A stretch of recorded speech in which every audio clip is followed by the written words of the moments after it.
സംസ്ഥാനത്തെ പൊതുഗതാഗത മേഖലയിൽ കൂടുതൽ വരുമാനം നേടിത്തരുന്ന സ്വകാര്യ ബസ് മേഖലയെ തകർക്കുന്ന ബജറ്റാണ് സർക്കാർ അവതരിപ്പിച്ചതെന്ന് സ്വകാര്യ ബസ് ഉടമകൾ.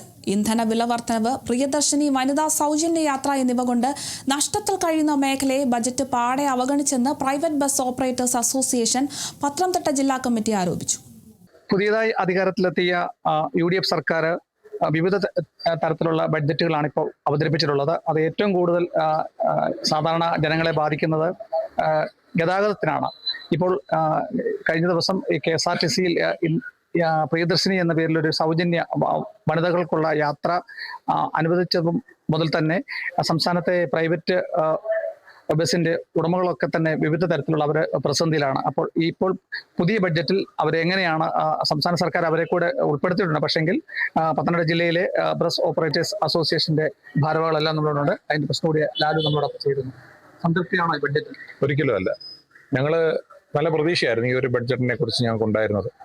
നേരത്തെയുള്ള അനുഭവം വെച്ചിട്ട് ഞങ്ങൾക്ക് ഈ ടാക്സിന്റെ ഇളവ് അന്നേ ആ സമയത്ത് നമുക്ക് കിട്ടേണ്ടതായിരുന്നു. അതേസമയം ഇപ്പൊ ഈ ജൂൺ 15 മുതൽ നമുക്ക് സംസ്ഥാനത്ത് നടപ്പാക്കിയ ഇന്ദിരാ ഗ്യാരണ്ടി പദ്ധതി അതിൽ പത്തനംതിട്ട ജില്ലയെ സംബന്ധിച്ച് പറഞ്ഞു കഴിഞ്ഞാൽ പത്തനംതിട്ട ജില്ലയിലെ ഏതാണ്ട് ഒരു 80-85% റൂട്ടുകളിലും ഈ പദ്ധതി KSRTC ഓടിക്കൊണ്ടിരിക്കുകയാണ്. അപ്പൊ ഇങ്ങനെയുള്ള റൂട്ടുകളിലെല്ലാം ഞങ്ങൾ ഓടുമ്പോൾ ഞങ്ങളുടെ വനിതാ യാത്രക്കാരെന്ന് പറയുന്ന ഏതാണ്ട് ബസ്സിൽ ഒരു 60% അല്ലെങ്കിൽ അതിന് മുകളിലുള്ള യാത്രക്കാർ, അത്തരം യാത്രക്കാര് ഞങ്ങളിൽ നിന്ന് ഈ ബസ്സുകളിൽ നിന്ന് മാറി ഈ പറഞ്ഞ KSRTCയിലേക്ക് കൂടുമാറിയത് വഴി ഞങ്ങൾക്ക് വണ്ടികൾ ഓടിക്കാനെ കൊണ്ടുള്ള നിവൃത്തിയില്ല.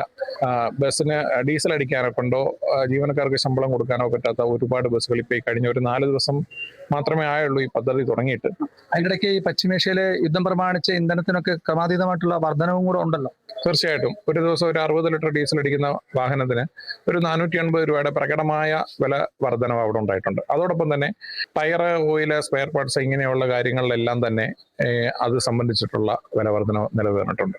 അപ്പൊ ഈ വ്യവസായം നിന്നുപോകും, സംസ്ഥാനത്ത് ഉറപ്പായി നിന്നുപോകും. ഇപ്പൊ ഞങ്ങളിവിടെ കൂടിയ കമ്മിറ്റിയിൽ അത് വിലയിരുത്തിയത് ഈ കഴിഞ്ഞ ദിവസങ്ങളിൽ തന്നെ ഒരു 2 ദിവസമായിട്ട് ബസ്സുകൾ പല ഭാഗങ്ങളിലും വാഹനങ്ങൾ നിർത്തിയിടാനെ കൊണ്ട് പ്രേരിതമാകുന്ന ഒരു അവസ്ഥയാണ് ഞങ്ങൾ വിലയിരുത്തിയത്.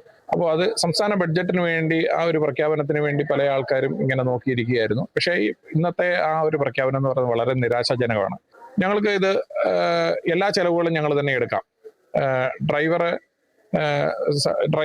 ഞങ്ങൾ തന്നെ എടുക്കാം. കണ്ടക്ടർ ഞങ്ങളുടെ ജീവനക്കാർക്ക് തന്നെ മുൻഗണന കൊടുത്തുകൊണ്ട് സർക്കാർ അവരെ നിയമിക്കുകയും സർക്കാരിന്റെ നിയന്ത്രണത്തിൽ കണ്ടക്ടർമാരെ ജോലി ചെയ്യിക്കുകയും വേണം.